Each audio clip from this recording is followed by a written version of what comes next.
सत्यनारायण की कथा की सारी तैयारियां हो गई। छोटी बहू मांझी ने यह बात बड़ी बहू दीप्ति से ना पूछकर छोटी बहू रिया से पूछी तो दीप्ति के मन में एक टीस सी उठ गई। हर बात रिया से ही पूछ लो, खाने में कब क्या बनेगा, घर में क्या राशन आएगा। मैं तो जैसे इस घर की कुछ हूँ ही नहीं।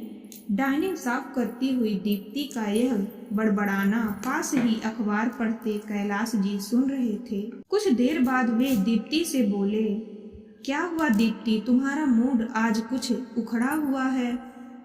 नहीं बाबूजी, ऐसा कुछ नहीं, दीप्ति ने यह कहकर बात टालनी चाही, मगर कैलाश जी की अनुभवी आंखों से वह बच ना सकी।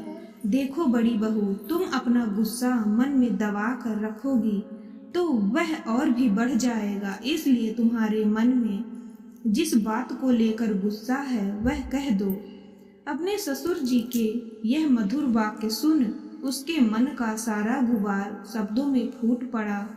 बाबूजी, आप लोग छोटी को स्नेह दें, सम्मान दें, इससे मुझे कोई परेशानी नहीं, लेकिन अगर मेरे सारे अधिकार ही उसे दे दें तो। यह कहते हुए दीप्ति की आंखें सजल हो गईं। दीप्ति की सहज आंखें देख वे कुछ समझ नहीं पाई।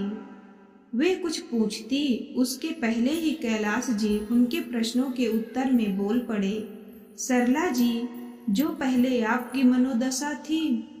दीप्ति और सरला जी दोनों अचंभित सी कैलाश जी की ओर देखी तो वे आगे बोले, दीप्ति, तुम्हें आजकल छोटी बहू के आ जाने से जो महसूस हो रहा है ना, ऐसा ही तुम्हारी सास सरला को भी महसूस होता था। जब तुम नई नई इस घर में आई थी तब यह हमेशा मेरे सामने मुंह फुलाकर एक ही बात बोलती रहती थी कि मेरे तो सारे अधिकार दीप्ति ने छीन लिए, अब तो घर में सब उसकी मर्जी से होता है।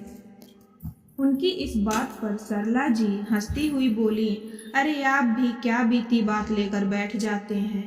किसी भी नए रिश्ते के आने से हमारे अधिकार नहीं छीना करते, बल्कि हमारी जिम्मेदारियां कम हो जाती हैं। मुझे यह बात कुछ देर में समझ आई, मगर समझ आ गई। अब जाओ दीप्ति, तुम पूजा की सामग्री जाकर देख लो। रिया बहू थोड़ी तुम्हारी जैसी अनुभवी है, तुम सालों से घर की सारी पूजा होते देख रही हो। दीप्ति मुस्कुराती हुई वहां से चल दी। उसने ऐसी कई चीजें अपनी देवरानी रिया को याद दिलाई जो वह पूजा में रखना भूल गई थी। रिया भी बड़े प्रेम से वहां से उठकर पीछे की ओर बैठती हुई दीप्ति से बोली, दीदी, अब आप आगे आकर और भी चीजें ध्यान से देख लीजिए, कहीं मैं कुछ और भी तो नहीं भूल गई। देवरानी के इस विनम्र आग्रह ने उसे भीतर तक स्नेह से भिगो दिया। घर के बाकी लोगों के साथ पीछे पीछे सरला जी और कैलाश जी भी आ गए और सरला जी ने भी पूजा सामग्री की ऐसी दो चार चीजें याद दिला दी जो उनकी बहुएं रखना भूल गई थी।